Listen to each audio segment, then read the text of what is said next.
تو بھیڑیے نے کہا اے اللہ کے پیغمبر آپ بھی نبی ہیں اور آپ جانتے ہیں کہ آپ کا یوسف صدیق بھی نبی ہے اور جانوروں پر اللہ نے حرام کر دیا ہے کہ وہ نبی کا جسم کھائے. کوئی جانور کبھی نبی کا جسم نہیں کھا سکتا. کوئی جانور کبھی نبی کا جسم نہیں کھا سکتا. زمین پر بھی حرام ہے کہ نبی کا جسم کھائے اور جانور پر بھی حرام ہے کہ نبی کا جسم کھائے.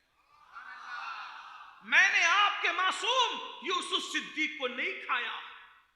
تو یعقوب علیہ السلام نے کہا پھر میرے بیٹے کا کیا ہوا جب تم نے نہیں کھایا؟ کہا مجھے سب پتا ہے کہ آپ کے بیٹے کے ساتھ کیا ہوا، مجھے سب پتا ہے.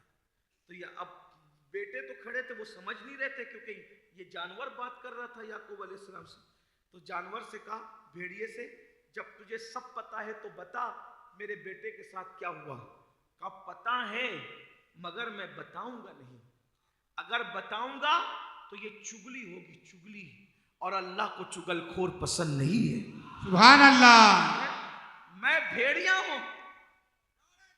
اللہ یا رسول، یا رسول، یا علی مولا، یا علی مولا. میں بھیڑیا ہوں مگر چگل خور نہیں ہوں، ادھر کی بات ادھر کرنے والا نہیں ہوں. میں چگلی نہیں کرتا تاکہ آپ کے اور آپ کے بچوں کے درمیان جدائی پیدا ہو، نفرتیں پیدا ہو. یہ کام میں نے نہیں کرنا. اللہ کو اس بھیڑیے کی ادا اتنی پسند آ گئی کہ بتا دیا گیا اصحاب کہف کا کتا جیسے جنت میں جائے گا ویسے حضرت یوسف علیہ السلام کا بھیڑیا بھی جنت میں جائے گا. سبحان اللہ. اللہ یا رسول اللہ. جیسے حضرت اصحاب کہف کا کتا جنت میں جائے گا، امام غزالی لکھتے ہیں یوسف علیہ السلام کا بھیڑیا بھی جنت میں جائے گا. مجھے بتاؤ اگر بھیڑیا چگل خوری سے بچ جائے تو اللہ اس کو جنت عطا کرتا ہے، اگر رسول اللہ کے غلام چگلی سے بچ جائیں تو اللہ ان کو جنت کیوں نہیں عطا فرمائے؟ سبحان اللہ. چگل خوری نہ کرے. یا رسول، میرے عزیز، میرے بھائیوں، آج ہمارے گھر میں جو نفرتوں کا ماحول ہے، ایک دوسرے کا منہ نہیں دیکھنا چاہتے، اس کی سب سے بڑی وجہ چگلیاں ہیں. چگل خوری سے، ادھر کی بات ادھر کرنے سے دوستوں میں دوریاں پیدا ہوتی ہے، ماں باپ کے درمیان اور بچوں کے درمیان دوریاں پیدا ہوتی ہے، بہنوں کے درمیان دوریاں پیدا ہوتی ہے. بلکہ ایک بات میں آپ کو بتاؤں، اگر مسلمان کو ملانے کے لیے، اگر مسلمان کو دوسرے مسلمان سے ملانے کے لیے جھوٹ بھی بولنا پڑے تو بول دو. وہ سچ جو مسلمانوں میں جدائی پیدا کرے، اس کی بجائے وہ جھوٹ جو مسلمانوں کو ایک دوسرے سے ملا دے. سبحان اللہ. اس کی حیثیت جھوٹ کی نہیں ہے. جیسے دو دوست لڑ رہے ہوں اور آپس میں لڑ رہے ہوں تو تیل ڈالنے کے لیے یہ نہ کہو ہاں وہ تو تیری برائی کرتا تھا، یہ کیوں کہتے ہو، دور ہو جائیں گے. اس سے بہتر یہ کہو یار تو اس کے بارے میں غصے میں ہے، وہ تو تیری بڑی تعریف کرتا ہے، تیرے پیٹ پیچھے محبتوں کا اظہار کرتا ہے. ملا دو. اللہ کو ملانا، جو دو مسلمانوں کو آپس میں ملاتے ہیں اللہ ان کو احد پہاڑ سونا خیرات کرنے سے زیادہ ثواب عطا فرماتا ہے. سبحان اللہ. لوگ تو میاں بیوی میں نفرت ڈالنے کے لیے قصے کرتے ہیں، جھوٹ کرتے ہیں. آج ہر گھر میں آگ لگی ہوئی ہے. چگلی پہ کنٹرول کرو. اور پھر غیبت بزدل لوگ کرتے ہیں. غیبت بزدل لوگ کرتے ہیں. غیبت کیا ہے؟ غیبت یہ ہے کہ کسی کے پیٹ پیچھے اس کے بارے میں ایسی بات کرنا کہ اگر اس کے سامنے کہی جائے تو اس کا دل دکھے. یہ غیبت کیا ہے؟ الغیبت اشد من الزنا، کہ زنا سے بھی برا کام ہے غیبت کرنا. پیٹ پیچھے کسی کی برائی مت کرو، بلکہ حدیث پاک میں آیا ہے جو کسی کی برائی کرتا ہے، غیبت کرتا ہے، گویا وہ اپنے مرے ہوئے بھائی کا گوشت کھاتا ہے. قیامت کے دن ان کے سامنے مردہ بھائیوں کا گوشت رکھا جائے گا. لوگ کھاؤ. کھا سکو گے اپنے مرے ہوئے بھائی کا گوشت؟ ہے کسی میں ہمت مردہ بھائی کا گوشت کھانے کی؟ مگر غیبت کرنے والوں کو ان کے مردہ بھائی کا گوشت کھلایا جائے گا. کیوں غیبت کرتے ہو؟ شیطان نے تمہیں غیبت میں مبتلا کر دیا۔ دنیا دار تو دنیا دار ہم دیکھ رہے ہیں جنہیں مذہب کے ٹھیکیدار ہونے کا دعویٰ ہے، آج وہ طبقہ بھی شیطان کا اہل کار بنا۔ مسجد میں بیٹھ کے غیبتیں ہو رہی ہے، مدرسوں میں بیٹھ کے غیبتیں ہو رہی ہے، جلسوں کے اندر غیبتیں ہو رہی ہے۔ ارے اتنا کہنا کسی کے پیٹ پیچھے کہ اس کی آستین تو بڑی لمبی تھی، بزرگوں نے کہا یہ بھی غیبت میں شمار ہو سکتا ہے، اس کی ناک تو بڑی چپٹی ہے، یہ بھی غیبت میں شمار ہو سکتا ہے، اس کا کرتا تو بڑا لمبا ہے، یہ بھی غیبت میں شمار ہو سکتا ہے، اس کا قد تو بڑا ناٹا ہے، یہ بھی غیبت میں شمار ہو سکتا ہے۔ اور غیبت زنا سے بدتر ہے، اور غیبت کرنے والوں کو بھی جنت کی خوشبو بھی نصیب نہیں ہوگی۔ بہت اتراتے ہو جنتی ہونے پر، رسول اللہ نے اعلان کر دیا غیبت کرنے والوں کو جنت کی خوشبو بھی نصیب نہیں ہوگی۔ اللہ اکبر۔ امام حسن بصری کہا کرتے تھے کہ جو کسی کی غیبت کرتا ہے اپنی نیکی اس کے نامہ اعمال میں ڈالتا ہے اور اس کا گناہ اپنے نامہ اعمال میں لیتا ہے، یعنی اپنی نیکی تم کر رہے ہو، ٹرانسفر کسی اور کے کھاتے میں کر رہے ہو، اور اس کا گناہ اپنے نامہ اعمال میں لے رہے ہو۔ تو امام حسن بصری کہتے تھے اگر میں کسی کی غیبت کرتا تو اپنے ماں باپ کی غیبت کرتا۔ کیوں؟ تاکہ میری نیکیاں میرے ماں باپ کے نامہ اعمال میں چلی جائیں، مگر چونکہ غیبت کرنا حرام ہے تو میں ماں باپ کی بھی غیبت نہیں کر سکتا، کیونکہ غیبت کرنا حرام ہے۔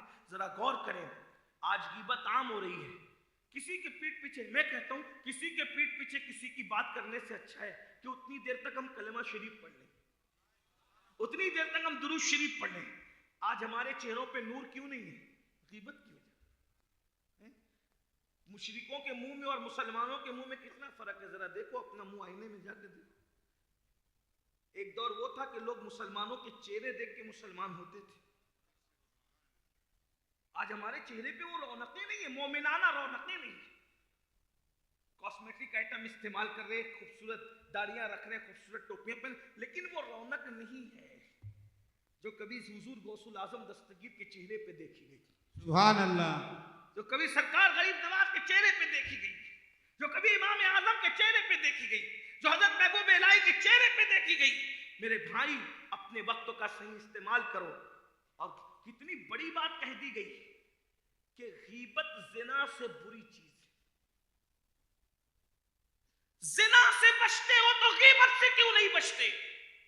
اور ایک بات یہ بھی، لوگ اتنے متقی ہو گئے، سو کال متقی، کہ ساری غیبت کرنے کے بعد آخری میں کہتے اللہ توبہ، ہم غیبت کرنے کے لیے تھوڑی کہہ رہے تھے، ہم تو ایسی بات بتانے کے لیے کہہ رہے تھے۔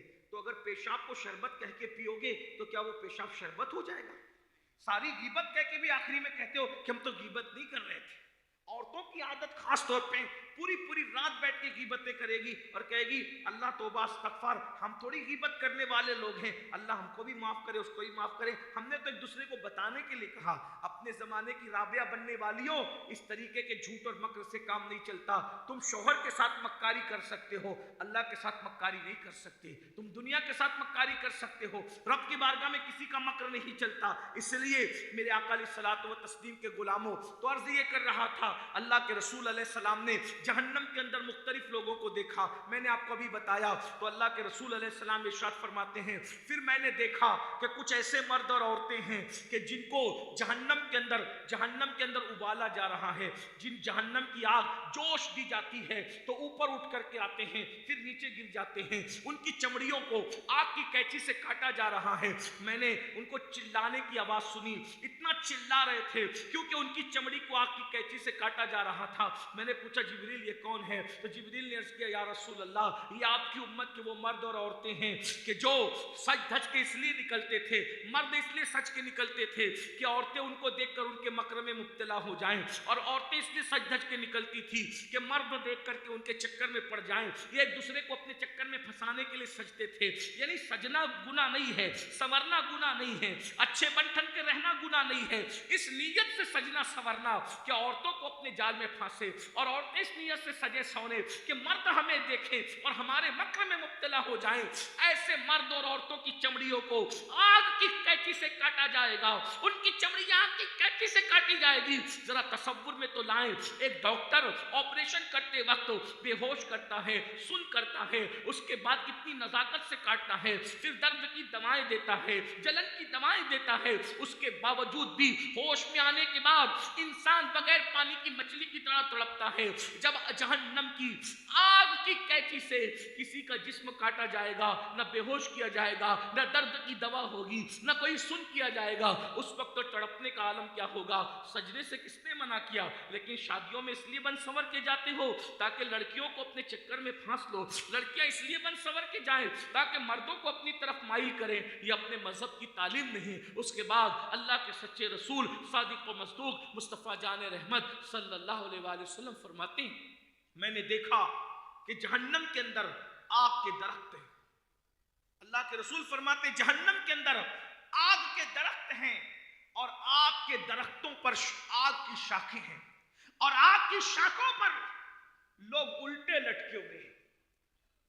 جہنم کے اندر آگ کے درخت، تھوڑی توجہ غور کریں، ہو سکتا ہے شاید یہ اس حدیث پاک کا آخری عنوان ہو، آگے میں نہ پڑھ سکوں، لیکن توجہ آپ کی خاص، بہنوں کی بیٹیوں کی خاص توجہ آپ کی بھی۔ جہنم کے اندر آگ ہی آگ ہے، اس میں آگ کے درخت ہیں، آگ کی شاخیں ہیں، اور آگ کی شاخوں میں کچھ انسان ہیں جو الٹے لٹکے ہوئے ہیں۔ میں نے پوچھا جبریل یہ کون ہے؟ تو جبریل امین عرض کرتے یا رسول اللہ یہ آپ کی امت کے وہ لوگ ہیں جو اپنے ماں باپ کا دل دکھایا کرتے تھے، جو اپنے ماں باپ کی نافرمانی کیا کرتے تھے، اپنے ماں باپ کو تکلیف پہنچایا کرتے تھے، ماں باپ کے سامنے اونچی آواز سے باتیں کیا کرتے تھے، ماں باپ کے سامنے چلا چلا کر باتیں کیا کرتے تھے، ماں باپ کو ڈانٹا کرتے تھے، ماں باپ کو ستایا کرتے تھے۔ آج آپ دیکھیے اللہ اکبر، رسول پاک صاحب الاولاد مالک کونین شہنشاہ دارین مصطفیٰ جان رحمت صلی اللہ علیہ وآلہ وسلم نے ساری چیزوں کو کھول کھول کر کے بیان کر دیا، اور بھی جہنم کا مشاہدہ بیان کیا۔ لیکن یہاں رک کر میں پوچھنا چاہتا ہوں، یہ جن گناہوں کا میں ذکر کر رہا ہوں کیا ہم لوگ اس میں مبتلا نہیں ہیں؟ آج ماں باپ کو ڈانٹا جاتا ہے، ماں باپ کو جو ہے روب ان پر دبایا اور ڈالا جاتا ہے، ماں باپ کو اذیتیں دی جاتی ہیں، ماں باپ کا دل دکھایا جاتا ہے۔ ارے وہ مذہب جس مذہب کے اندر کتے اور بکریوں کا بھی دل دکھانے کی اجازت نہیں دی گئی، آج اس مذہب کے ماننے والے لڑکے مذہب سے اتنا دور ہو گئے، لڑکیاں مذہب سے اتنا دور ہو گئی، اپنے ماں باپ کو ستاتے ہیں، ان کو ڈانٹتے ہیں۔ اگر ماں باپ بیمار ہو جائیں اور ان کے دواخانے کا بل دینے کی بات آئے تو چار بیٹے ہیں، چاروں آپس میں جھگڑا کرتے ہیں، تیری ماں نہیں ہے تو بل دے، تیرا باپ نہیں ہے تو بل دے۔ آپ سے پوچھنا چاہتا ہوں میرے بھائی، یاد رکھنا اللہ اکبر، ماں باپ کی خدمت سے بڑی کیا نعمت ہو سکتی ہے؟ ماں باپ سے پہ خرچ کرنے سے زیادہ سعادت کی بات کیا ہو سکتی ہے؟ مسجد بنانے میں اتنا ثواب نہیں ملتا، مدرسے بنانے میں اتنا ثواب نہیں ملتا، جلسوں میں چندہ دینے میں اتنا ثواب نہیں ملتا، کسی پر خرچ کرنے میں اتنا ثواب نہیں ملتا۔ سب سے زیادہ ثواب اگر کسی چیز میں ملتا ہے تو ماں باپ پہ خرچ کرنے میں ملتا ہے۔ ماں باپ پہ خرچ کرنے کا جو اجر ہے وہ کسی نیکی کا اجر نہیں بتایا گیا، یعنی کہیں بھی خرچ کرو وہ ثواب نہیں ملے گا۔ اللہ سے جب پوچھا گیا کہ کس میں خرچ کریں، اپنے مال کو کس میں خرچ کریں، تو اللہ نے پہلے نمبر پہ فرمایا تمہارے ماں باپ پہ خرچ کرو، سب سے پہلے نمبر پہ تمہارے ماں باپ ہے۔ آج ہم دوستوں پہ تو خرچ کر رہے، کرنا چاہیے، بچوں پہ تو خرچ کر رہے، کرنا چاہیے، بیوی پہ تو خرچ کر رہے، کرنا چاہیے، لیکن ماں باپ پہ خرچ کیوں نہیں کرتے؟ جب ماں باپ پہ خرچ کرنے کی بات آتی ہے دل چھوٹا کرتے ہو۔ یاد رکھنا جو ماں باپ کی خوشی کے لیے ان پہ خرچ کرے گا اللہ اس کی نسلوں کو مالدار کرے گا، اللہ اس کی 7 پشتوں کو مالدار کرے گا، اس لیے کہ جو لمبی عمر چاہتا ہے وہ ماں باپ کی خدمت کرے۔ آپ جانتے ہیں اللہ کے رسول، سچے رسول، صادق و مصدوق مصطفیٰ جان رحمت صلی اللہ علیہ وآلہ وسلم فرماتے ہیں ماں باپ کی خدمت کرنے والے کی عمر صرف 3 دن رہ جاتی ہے، ماں باپ کی خدمت کرنے والے کی عمر صرف 3 دن بچتی ہے، تو ماں باپ کی خدمت کی برکت سے اللہ اس 3 دن کو کبھی 3 سال بڑھا دیتا ہے۔ سبحان اللہ۔ کوئی ڈاکٹر عمر نہیں بڑھا سکتا، بڑے سے بڑا ڈاکٹر عمر نہیں بڑھا سکتا، بڑے سے بڑا عالم تعویذ دے کر عمر نہیں بڑھا سکتا، لیکن یہ ماں باپ کی خدمت ہے۔ اگر مرنے میں صرف 3 دن بچے ہیں تو ماں باپ کی خدمت کی برکت سے اللہ 3 دن کی عمر کو 3 سال تک بڑھاتا ہے۔ اگر خدمت اور زیادہ ہے تو صرف 3 سال نہیں بلکہ اللہ 30 سال تک بھی بڑھا دیتا ہے۔ اور پھر میرے آقا فرماتے ہیں، اللہ کے سچے رسول فرماتے ہیں، فقی ابو اللہ سمرقندی اس حدیث کو لکھ رہے ہیں، حوالہ بھی نوٹ کرتے جائے، ایسے نہیں سمجھے کہ میں یوں ہی کہہ رہا ہوں، یوں ہی نہیں کہہ رہا ہوں۔